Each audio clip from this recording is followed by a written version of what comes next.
Hit the switch, lights down low, mics alive, and we're ready to go. Hello and welcome back to Screams, Dreams and Rollercoasters. This is the podcast where we scream at history, we dream about the afterlife, and occasionally we end up on a roller coaster we didn't ask to be on. And in this episode, we are heading into a prison in Somerset. We are heading into Shepton Mallet prison, and we'll be covering the history of this building, which is somewhere that's old, brutal, and soaked in centuries of suffering. Bit like Tesco's. On a Saturday. Yeah. And it's a place where punishments were savage and death wasn't always the end of the sentence. Maybe. Who knows? But we'll discover more about that on the next episode. In the hauntings. When we cover the hauntings of Shepton Mallet. So we are, as you know, we're talking about Shepton Mallet prison in Somerset. And the prison finally closed its doors in 2013. So let's find out a little bit more. 400 years of incarceration, thousands of prisoners, and more than a few deaths that still echo through its corridors. So dim the lights and lock the doors, and let's step inside Shepton Mallet prison. Shepton Mallet prison opened in 1625, originally known as the House of Correction, which sounds mild, but absolutely was not. The idea was simple. Punish the idle poor or the petty criminals, the debtors, the vagrants, anyone society didn't want to deal with. And by punish, they meant hard labour, public humiliation, and physical pain. Prisoners were chained together, forced to break stone, pick oakum, which is basically ripping tar-soaked rope apart by hand, or tread giant wheels for hours. Food was scarce, sanitation was almost non-existent, and disease spread fast. If you went in sick, you probably didn't come out. And if you went in well, you could have got sick when you were in there. Records from the 17th and 18th centuries are patchy, but historians believe that many prisoners died quietly, unrecorded, with their bodies buried in unmarked graves. And this was just the beginning. One of the most chilling aspects of Shepton Mallet's history was the executions that took place.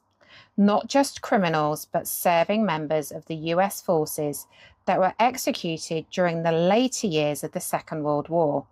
The prison had its own gallows for this.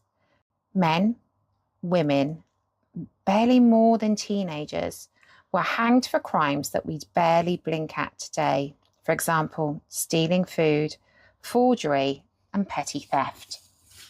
And the condemned were led from their cells, often after days of psychological torment, to die. Between the 1600s and the 1800s, dozens of executions took place at or connected to Shepton Mallet. And according to legend, some prisoners cursed the prison with their final breaths. If this was true, we may never know.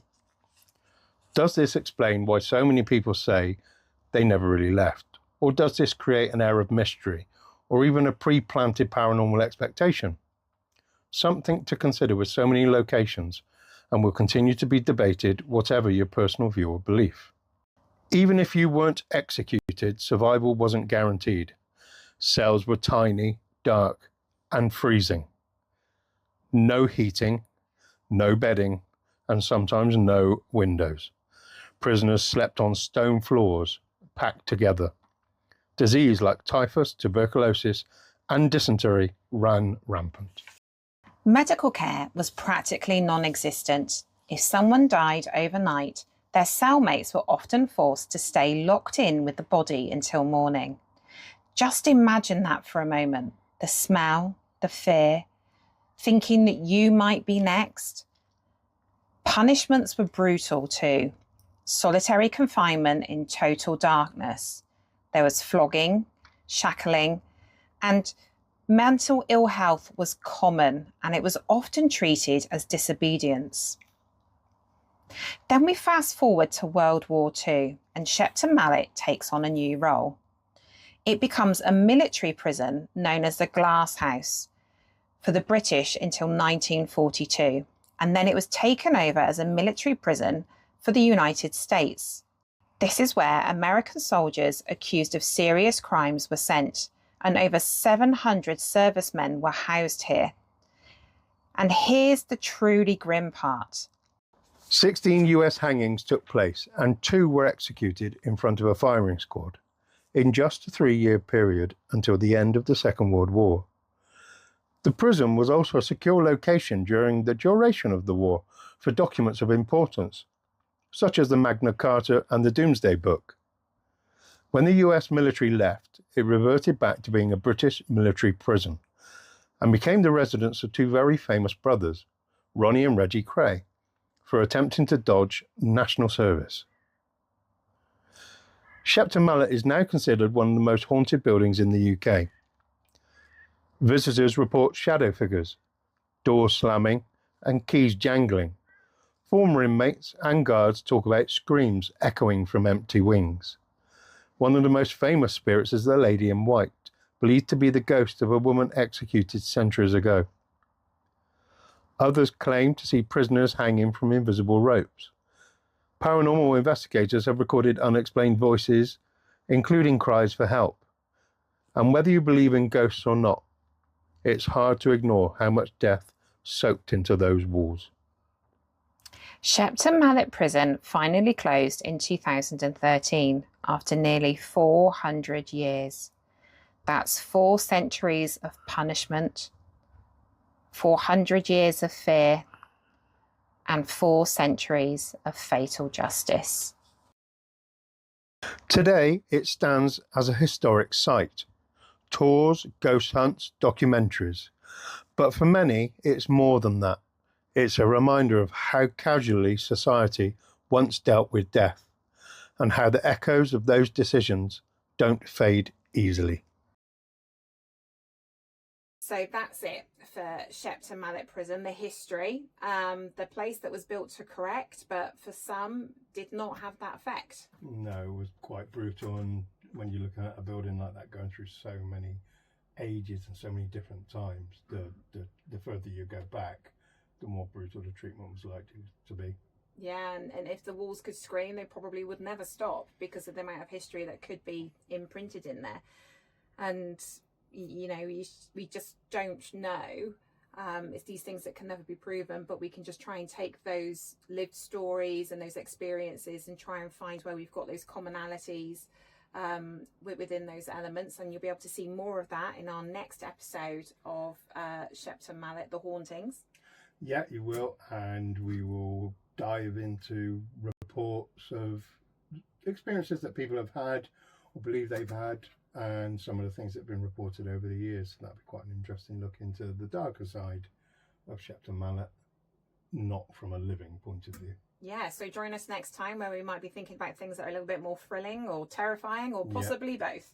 And don't forget to get involved. Scream, streams and rollercoasters at gmail.com. Drop us some messages on the screen below, or you can contact us via Instagram and Facebook. Yeah, because we'd love to hear from you. Everybody's got a ghost story, right? Everyone's got a thing that they remember, a shadow in the corner, or hearing things from older relatives about local places. So we'd love to hear your experiences. Maybe you've been to Shepton Mallet and you've had an experience at Shepton Mallet. We'd love to hear about all of these different activities, all of these different stories, and we can use that to kind of draw a bit of a picture together and see if we can collate some evidence. That would be great. There might be things you've not felt like you could open up and talk about. Feel free to share it with us. There's no judgment here. Lots of people have had experiences, and maybe sometimes they've been a little bit worried about coming forward, but nobody will have any criticism or any judgment here. We're open to all the stories because it's about investigating and trying to find out what is or isn't there. Yeah, and if you don't want to share it in the comment bar, send it to us in the email. What was the email again? It was scream, streams and rollercoasters at gmail.com. And we'll see you next time for The Hauntings. Maybe you'll be in it. See you later. Bye. Bye.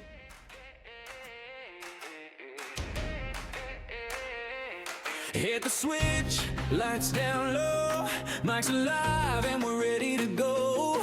From the haunted halls to the neon rides, chasing chills and electric highs. Katie's got the ghost report, Mark's got games you can't ignore.